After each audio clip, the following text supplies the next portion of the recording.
High প্রিয় দর্শক, আমরা এখন আমাদের একটা আপুর কাছে আসছি। প্রথমে আগে আপুর নামটা জেনে নেবো। আপুর নাম কি? সামিয়া। সামিয়া? শুধু সামিয়া নাকি সামিয়া আক্তার মাক্তার আগে কিছু কিছু আছে? শুধুই সামিয়া। শুধুই সামিয়া? হুম। তো ঠিক আছে। আচ্ছা আপু, শুনলাম আপনি নাকি বিদেশিদের নাম শুনতে পারেন, এটা কিসের জন্য? প্রবাসী ছেলেদের কথা আপনি আর বললেন না। আপনি মানে হঠাৎ করে এই প্রশ্ন নিয়ে আসেন কিসের জন্য, এটা আগে বলেন। না, আসলে আপু, আমি সবার কাছে শুনছি আপনি নাকি প্রবাসী ছেলেদের নাম শুনলেই আপনার নাকি মেজাজ হট হয়ে যায়। এই জন্য জাস্ট আপনার সাথে কথা বলার জন্য আসলাম। প্রবাসী ছেলেদের প্রতি আপনার এত রাগ ঘৃণা কিসের জন্য? থাকবো না। ভিডিও ফোনে কথা বলে, কথা বলার পরে আশা দেয় যে বিয়া করব, পরে মনে করেন বাংলাদেশে আয়া ওই নতুন নতুন মাইয়া পায়া, পরে ওই যে পুরনো তো কথা আর মনেও থাকে না। তো ঠিক আছে আপা, আপনি যে কথা বলতে চান হয়তো এরকম ঘটে, কিন্তু কিরকম তাই বলে তো আপনার সব ছেলেকে এক ভাবতে পারেন না। সব ছেলে তো আর এরকম না। সব ছেলে একরকম। তার মানে আপনি বলতে চাচ্ছেন এই যে কত মাইয়ারা আছে ছেলেদের সাথে প্রেমের কথা বললে তাদেরকে প্রেমের ফান্দে ফেলায় অনেক টাকা পয়সা খায়, তাদেরকে ঠকায়, তাই বলে কি সব মাইয়ারা এক? সব মাইয়ার এক না, কিন্তু ছেলেদের ক্ষেত্রে আমি আর কি বলতেছি। ছেলেদের ক্ষেত্রে? ও, মানে আপনাদের নিজের ক্যারেক্টারের জায়গা আপনারা নিজেরা ঠিক আছেন, আর ছেলেদের ক্যারেক্টার সব এক করতেছেন। আপনি তো আপনারটা বুঝতেছেন, আপনি যে একটা পোলাই কারণে।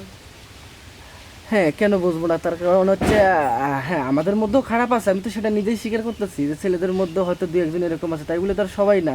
আর বিশেষ করে আপনি প্রবাসী ভাইদেরকে নিয়ে আপনি এরকম কথাবার্তা বলেন, এটা তো আসলে আপা ঠিক না। প্রবাসী যারা থাকে সবাই খারাপ না। আর তাছাড়া মনে করেন যে প্রবাসী যারাই আছে তাদের মন মানুষও তো অনেক ভালো হয়। এটা ভাই আপনার কাছে লাগছে, আমার কাছে লাগে নাই। আচ্ছা আপা, আপনি এ যাবৎ প্রবাসী কতগুলা ছেলের সাথে প্রেম করছেন? কথাগুলো বলতে আমি অলরেডি একজনের সাথেই কথা বলতাম। আমার আশা দিছিল যে বাংলাদেশে বিয়ে করব, হ্যান করব, ত্যান করব, ওদের ফ্যামিলি আমাদের বাসায় পাঠাইবো। কিন্তু আসার পরে ওদের ফ্যামিলি থেকে ওরে দেখে শুনে বিয়ে করা লাইছে। তো কি এখানে কি বেমানি করছেন আমার সাথে?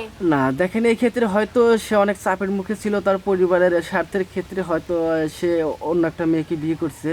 আর এই যে আপনি বললেন যে আচ্ছা আপনি প্রবাসী একটা ছেলের সাথে প্রেম করছেন, তো আপনি আরো দুই একটার সাথে চেষ্টা করে দেখতেন যে তারাও যদি এরকম করতো, তখন আপনি বলতে পারতেন যে ভাই না, প্রবাসী একটা না দুইটা না পাঁচটা লোক প্রেম করছে, পাঁচটাই একই রকম।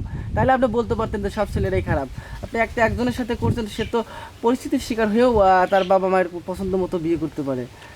ওটা ভাই আমি জানি না, কিন্তু একজনই ফার্স্ট টাইম ছেঁকা দেওয়া দিয়েছে, তাহলে আমি কেমনে আরেকটা মানে দ্বিতীয় টাইম ধরি আর কি।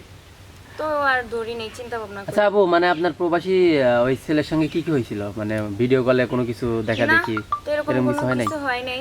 তাইলে আপনি প্রবাসী ওদেরকে এরকম খারাপ কথা কেন বলে? আমি ভাইয়া খারাপ কথা তেমনও কিছু বলি না, মানে এক কথায় ধরতে গেলে প্রবাসী মানুষই ভালো না।